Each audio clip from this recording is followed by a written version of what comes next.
I was an intern summer of 2016, and then I was hired late June 2017 after I graduated from college. Intern-wise, it was mostly getting the work that engineers already did and going out and just mapping it to make sure it matches GIS. So if they put a new pole in, I'd basically go out and say, okay, the new pole is located here.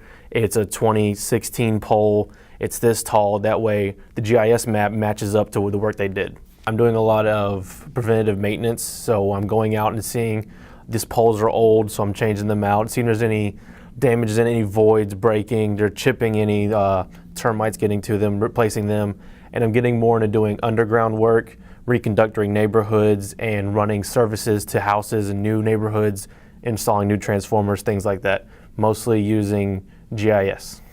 The biggest thing I got is everyone, when they first saw me, like, I recognize you, but you don't really know from where. And it was kind of like, oh, as an intern, I was like, oh yeah, I do remember you. And then going from, okay, kind of following what everybody wanted me to do, just kind of working for everybody as the college kid, just, all right, I need you to do this, need you to do this, need you to do this, to kind of being on the same playing field, a lot of them, to saying, instead of just working for them, I'm working with them on jobs. So I wasn't going out and finding the jobs they already did, but actually helping them do those jobs. The biggest thing with engineering that really called me is I like designing things, I like building things, I like taking things from my mind and bringing it physically. So I picked engineering because you get to see the step by step. You have a problem, you think of an idea for a problem, you troubleshoot, you brainstorm, you figure out what the best way to fix that problem is, then you do your testing and you say, this works the best doing it this way, this works best doing it this way, until you get a final physical thing that you have that you test it out and say, okay, this was the problem and this is what I designed and built to fix this problem. And that's what really I enjoyed, is that I can go from a design that's completely in my mind and finally making something and putting it out in the real world. The biggest thing I know through high school, everyone says engineering's a lot of math, it's a lot of work, you're going to have to go in and be ready to work. You're going to have a lot of other people that are coming in with you as freshmen also going into college that have the same kind of fear that it's going to be hard work, it's going to be a lot of math, and you're really not going to be prepared for it. But when you get into it and you start working with it, you see it all kind of builds on itself. So it's not all this math at once. It's a little bit here, a little bit there. And don't let the engineering field really scare you. The dream that you have of you being able to design and build things, it is going to be there. Yes, you have to go through all the math and all the steps to get there. But if you keep following that dream and keep working to it, you'll get to see that big payoff at the end of it all. My first internship was in 2010, and I was under Mark Tunstall in the electric construction department.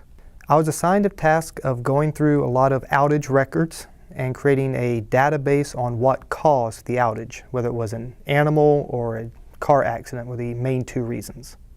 I became a full-time employee after my second internship in 2011. The gentleman who was in the current SCADA specialist position had left a few weeks previous for a different job, and they were looking for somebody to fill in that position.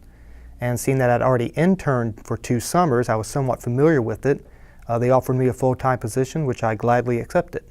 But probably the biggest change is, as an intern, no one expects you to know anything. And the next day, everyone expected me to be an expert on the subject. And that was the biggest change, is going from nothing but grace until all of a sudden, nope, now it's yours. Now you take ownership of this position. Go with it. I decided to go into the engineering field, honestly, for pragmatic reasons. I had a liberal arts degree, and my wife wanted to be a stay-at-home mom. And I had the GI Bill, and I said, well, if I decide I wanted to make a change in my career path, this is the time to do it. So I went back to school and got my degree in computer networking, and I was honestly looking for what could, again, pragmatically, get me the most money with the least amount of time in school. And that's the science, technology, engineering, math field. So I got a 2-year degree in computer networking, which makes more money than a 4-year history degree does. The engineers keep everything working the way it should be. They keep your water flowing, your toilets flushing, they keep your lights on, they keep your video feed working during the Super Bowl. All that is not possible without engineers. From your network engineers, your electrical engineers, your civil engineers, they're all needed to make the world function as it should. What I would say to kids when they're deciding on what they want to major in, you will always be able to find work with a STEM degree. If you're looking at going to a school and taking out tens of thousands of dollars in student loan and you're going to get a degree like I did in liberal arts, be prepared to be paying off that loan for the rest of your life. But if you get a STEM degree, you can start out making more money out the gate, and you can pay off that student loan much quicker and get that burden off your shoulders faster. It's, again, a pragmatic reason is more money, faster, always being able to find work, and for the most part, you're going to be more appreciated with your job because you keep the world working.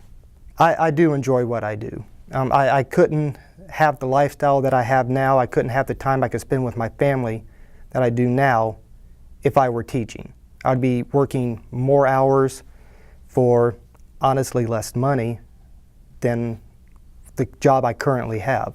I work with great people. I enjoy the people I work with, and I enjoy the task that I'm assigned. I enjoy the problem solving behind it.